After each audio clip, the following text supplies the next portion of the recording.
Hello guys, मेरा नाम अभिषेक है और आप सबका स्वागत है मेरे चैनल में एक बार फिर से।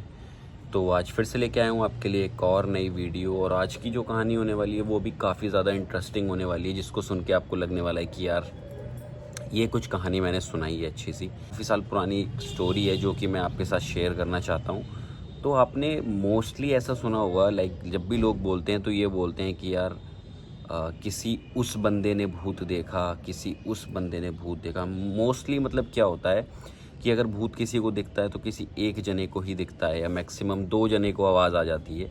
उससे ज़्यादा लोगों को कभी भी आपने सुना नहीं होगा कि भाई वहाँ पे 15 लोग थे उन्होंने भूत देखा, वहाँ 20 लोग थे उन्होंने भूत देखा या उन्होंने कुछ महसूस किया। ऐसा बहुत कम होता है। लेकिन आज की जो हमारी स्टोरी होने वाली है वो कुछ ऐसी ही होने वाली है कि काफ़ी सारे लोगों ने सेम चीज़ महसूस की। तो उसी के बारे में ये कहानी है। और अगर ये वीडियो आपको अच्छी लगे, वीडियो को लाइक शेयर सब्सक्राइब ज़रूर कर देना यार। अपने भाई के चैनल सब्सक्राइब कर देना, मुझे मोटिवेशन मिलेगी ऐसी वीडियोस बनाने के लिए। बिना किसी देरी के करते हैं वीडियो को स्टार्ट। तो ये जो कहानी होने वाली है ये कहानी है एक फ़्लाइट की, जिसका नाम था फ़्लाइट 401। तो ये 401 की कहानी है। सो मैं आपको थोड़ा सा उसका डिस्क्रिप्शन देता हूँ। लाइक उसके अंदर जो 2 पायलट हुआ करते थे वो काफ़ी ज़्यादा एक्सपीरियंस थे। लाइक उनके ऊपर आप बिल्कुल शक नहीं कर सकते कि इनकी तरफ से कोई गलती होगी या कभी इनकी तरफ से कोई परेशानी होगी।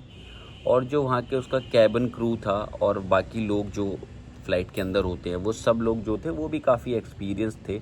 ऐसा नहीं था कि किसी चीज़ की भी किसी कस्टमर को वहाँ पे कोई प्रॉब्लम होने वाली है या कुछ भी उस तरीके की हरकत, तो वहाँ कुछ नहीं होगा। फ़्लाइट अटेंडेंट्स भी सब लोग बहुत बढ़िया थे, बिल्कुल एक तरीके से मस्त चल रहा था सब। तो रेगुलर बेसिस पे क्या होता था, फ़्लाइट के अंदर ऐसे ही रहते थे, 150-200 लोग ट्रैवल करते थे टोटल।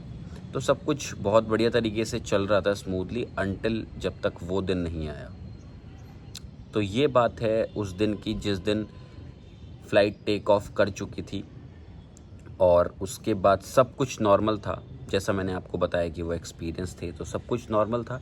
और फ़्लाइट अटेंडेंट्स कुछ तो लोगों को फूड सर्व वगैरह कर रही थी, लाइक किसी को कुछ चाहिए था तो उसको खाने वगैरह के लिए दे रही थी। तो ऐसे ही थोड़ी देर बाद, लाइक जब टाइम हो गया लैंडिंग का, तो दोनों पायलट ट्राई करते हैं कि हम जो है अब इसको लैंड करवा देते हैं। लेकिन वो लैंड करने के लिए, आपने सुना होगा जब भी कोई प्लेन लैंड करता है तो उसके जो व्हील्स होते हैं वो ओपन होते हैं। ओपन होने के बाद फिर प्लेन जो है वो लैंड करता है उस व्हील के थ्रू, ठीक है।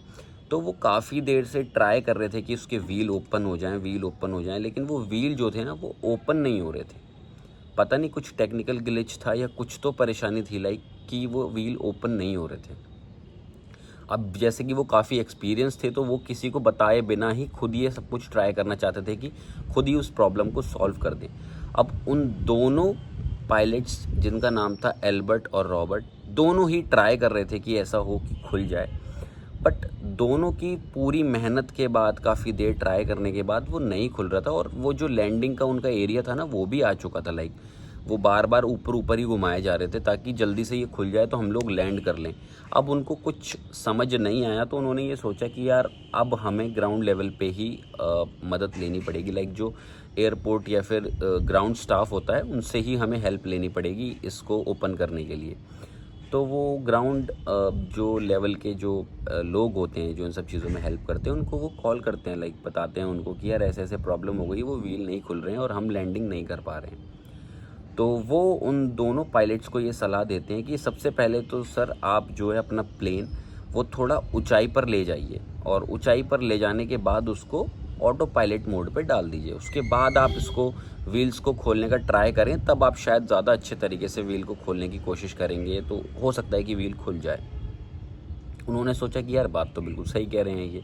तो वो वैसा ही एग्जैक्टली करते हैं, पहले प्लेन को थोड़ा हाइट पे ले जाते हैं, उसको स्टेबल कर लेते हैं, फिर ऑटो पायलट मोड ऑन कर देते हैं और दोनों पायलट फिर से लग जाते हैं उसको ओपन करने में। अब मैं आपको बताता हूँ टोटल उस फ्लाइट में कितने लोग थे। लाइक कि 2 पायलट थे, 10 कैबिन क्रू या फिर फ्लाइट अटेंडेंट लोग थे, और उसके अलावा 163 लोग और भी थे जो कि उसमें पैसेंजर्स थे।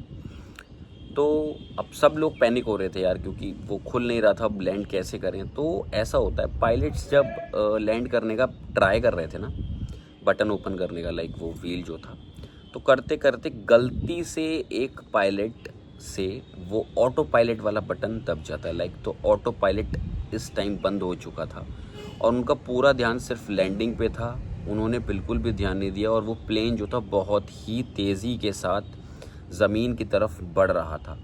अब ये सब चीज़ें होती रही, एक टाइम ऐसा आ गया कि वो प्लेन सीधा क्रैश ही कर गया। अब जब वो प्लेन क्रैश किया और लोगों को इस बारे में जानकारी मिली तो हाहाकार मच गया सब में कि ये कैसे हुआ, क्या हुआ। अब होता क्या है, लाइक उसमें जैसे मैंने आपको बताया था टोटल 163 पैसेंजर्स थे, 10 फ्लाइट अटेंडेंट या फिर कैबिन क्रू वाले थे और 2 पायलट्स थे। उसमें से बस 75 लोग ही थोड़ा बहुत घायल होकर बच पाए, बाकी सारे लोगों की मौत हो चुकी थी। अब जैसे जैसे ये प्लेन क्रैश वाली बात पुरानी होती जा रही थी ना, तो लोग उस बात को भूलते जा रहे थे और जो कंपनी वाले थे जिनकी वो फ़्लाइट थी, उन्होंने भी सोचा था कि यार अब क्या है इस बात को लेके बैठे रहना है, अपनी बाकी फ़्लाइट्स पे हम लोग ध्यान देते हैं। तो उन्होंने क्या किया, जैसे कि वो फ़्लाइट क्रैश हुई थी तो उसके अंदर जो भी काम का सामान था या बचे हुए पार्ट्स थे, वो पार्ट्स उन्होंने अपने वर्कर्स को कह के निकलवा लिए और वो पार्ट्स वो धीरे धीरे करके दूसरी फ़्लाइट्स के अंदर लगाने लगे। लाइक मान लो किसी का पहिया ख़राब हो गया, उसमें पहिया लगा दिया, कोई भी चीज़ ख़राब होती थी तो वो जो फ़्लाइट 401 वाला सामान था वो उस फ़्लाइट पे लगा दिया जाता था। ऐसे कर करके बहुत सारे स्पेयर पार्ट्स बहुत सारी फ़्लाइट्स में लगाए गए थे। ऐसी ही एक फ़्लाइट थी जिसका नाम था 318। ये फ़्लाइट के अंदर भी काफ़ी पार्ट उस वाले प्लेन के लगाए गए थे। तो लाइक ये कैसी फ़्लाइट थी, ये एक ऐसी फ़्लाइट थी जो ना बहुत कम जिसमें लोग ट्रैवल करते थे और इतना कुछ ख़ास उसके अंदर ट्रैवलिंग होता नहीं था, छोटी मोटी ट्रिप्स के लिए होता था, ठीक है। जिस दिन की ये बात है ना, उस दिन बहुत कम फ़्लाइट्स चल रही थी और काफ़ी ज़्यादा लोग ट्रैवल कर रहे थे, लाइक हॉलीडे टाइप्स का था कुछ। तो वो फ़्लाइट पूरी फुल थी, काफ़ी ज़्यादा बढ़िया तरीके से भरी हुई थी, ठीक है। अब फ़्लाइट जब भरी हुई थी तो क्या होता है, जो कैबिन क्रू की मेंबर होती हैं, फ़्लाइट अटेंडेंट जो होती हैं, वो फ़्लाइट अटेंडेंट को ना एक सामने पायलट बैठा हुआ दिखता है, ठीक है, सीट पे। तो ऐसा लगता है जब वो लाइक मान लो ये 2 साइड वाली सीट हैं, एक साइड पे पायलट बैठा हुआ उनको दिखता है, दूसरी साइड वाला बंदा उनको शायद कुछ ऑर्डर करता है, तो वो उसका ऑर्डर लेने के लिए उसके पास जाती हैं। तभी उन्हें साइड से आवाज़ आती है कि लाइक वो पायलट सा जो बैठा हुआ था ना, वो कुछ ऑर्डर करता है उनको। अब वो ऑर्डर करता है तो वो जाती हैं उस चीज़ को लेने के लिए, लेकिन जैसे ही वो उस सामान को खाने के वापस लेके आती हैं तो वो देखती हैं कि वो पायलट वहाँ पे नहीं है। अब उनको समझ नहीं आता कि ये बंदा कहाँ चला गया और साथ में वो एक चीज़ और भी सोच रही थी, लाइक कि जैसे पायलट यहाँ बैठा है तो फिर प्लेन कौन चला रहा है। तो बीच में वो एक बारी अंदर भी गई थी कॉकपिट में देखने की मतलब पायलट्स हैं भी या नहीं, तो दोनों पायलट्स वहाँ बैठे हुए थे। अब उसका ऑर्डर लेके जैसे ही वो वापस आती तो वो वहाँ पे उन्हें दिखता नहीं। अब जिस बंदे के लिए वो पहले ऑर्डर लेके गई थी, उस बंदे से बोलती हैं कि सर यहाँ पे एक पायलट बैठे थे जिन्होंने मुझे ऑर्डर किया था, वो कहाँ गए। तो वो कहता है कि यार यहाँ तो कोई भी पायलट नहीं बैठा हुआ था, लाइक मुझे तो ये लगा कि आप अपने आप से बात करके किसी चीज़ की प्रैक्टिस कर रहे हो, लेकिन यहाँ तो कोई नहीं है। बट अगर आप ऐसा नहीं कर रहे हो तो फिर मुझे तो नहीं पता कि आप किससे बात कर रहे थे। उसके बाद वो जो फ़्लाइट अटेंडेंट थी उसको बहुत ज़्यादा ना मतलब वियर्ड सा लगा यार कि ऐसा कैसे हो सकता है, लाइक कि कोई हो और ना हो, फिर ना दिखे, इस टाइप से। अब यही सेम चीज़ ना 3-4 बार और लोगों के साथ सेम फ्लाइट में हुई। उन्हें लगा कि जैसे उनके बराबर में कोई बैठा है, उनसे कोई बात कर रहा है, बट एक्चुअल में कोई भी नहीं बैठा था, कोई भी नहीं था। तो उन्हें समझ नहीं आया कि यार ये मतलब हो कैसे रहा है, क्यों हो रहा है ये, है ना। तो थोड़ा सा अजीब अजीब सा हो गया, लोगों को थोड़ा लगने लगी कुछ तो है प्लेन्स में यार, है ना। तो सेम एक दिन की और बात है, एक दिन ये फ़्लाइट बिल्कुल खचाखच भर के चल रही थी। उस दिन भी शायद कोई त्यौहार वगैरह था, तो पूरी फ़्लाइट खचाखच भरी हुई थी। और इनकी जो फ़्लाइट अटेंडेंट थी उनका नाम था मैरी। उनको 180 लोगों का खाना सिर्फ 2 घंटे के अंदर बनाना था, तो वो काफ़ी ज़्यादा टेंशन में थी और उन्होंने बहुत मेहनत करके काफ़ी सारा खाना बना लिया था, लाइक सारे मेंबर्स के लिए खाना वगैरह बना लिया था। अब फ्लाइट में जब सब लोग आ गए तो सिर्फ एक ही चीज़ रह रही थी। जैसे ही वो खाना गर्म करने के लिए ओवन के अंदर रखती हैं ना, लाइक तो उनके साथ क्या होता है, उनका जो शीशा होता है ना, उसके अंदर उन्हें एक रिफ्लेक्शन सा दिखता है। उस रिफ्लेक्शन में कोई बंदा उन्हें दिख रहा होता है जो बोल रहा होता है कि थोड़ा संभल के, इस फ्लाइट में आग लग सकती है। अब उन्होंने वो 1 बार सुना, 2 बार सुना, 3-4 बार जब उन्होंने सुना ना तो उनको थोड़ा डर लगा, कंसर्निंग लगा। उन्होंने भाई पायलट को बुला लिया एक, पायलट को बुला के उन्होंने पायलट को दिखाया, तो पायलट को भी वो दिख रहा था। जैसे कि मैंने आपको बताया था, अभी तक आपने ये सुना होगा कि किसी एक बंदे को कोई चीज़ दिखी, पायलट को दिखाया, पायलट को भी साफ दिख रहा था कि सावधानी बरतें, आपकी फ़्लाइट में आग लग सकती है। अब ऐसे ही करके वो हड़कंप मच गया एक तरीके से फ़्लाइट में, सारे लोगों को दिखाया गया, सब लोगों को वो दिखाई दे रहा था भाई, बाकायदा दिखाई दे रहा था। अब जो पायलट था, पायलट उसको देख के समझ जाता है कि ये कौन बंदा है, बिकॉज ये उसका दोस्त रॉबर्ट ही था जो पिछली वाली फ़्लाइट में 401 के अंदर मारा गया था। तो वो समझ गया था कि ये हमें कोई संकेत दे रहा है, और वो लोग डर भी गए थे यार काफ़ी ज़्यादा। लेकिन फिर जो पायलट ने ना अपने कॉकपिट में जाके सारी चीज़ें चेक की, तो सब चीज़ नॉर्मल लग रही थी, कोई ऐसा मतलब संकेत नहीं आ रहा था कि जिसकी वजह से फ़्लाइट क्रैश हो सकती है या आग लग सकती है। लेकिन फिर भी उन्होंने एक सेफ़ जगह पे जाके अपनी लैंडिंग की, फिर सर्विस वाले लोग आए, उनको पूरा प्लेन चेक करवाया गया कि जो प्लेन है वो सब तरीके से सही है कि नहीं है, या आग वाग लगने का तो कोई सीन नहीं है उसमें, ऐसी कोई प्रॉब्लम तो नहीं है। तो ऐसा कुछ भी नहीं निकला। अब जब नहीं निकला तो उस फ्लाइट को दोबारा से चलाने के लिए भेज दिया गया।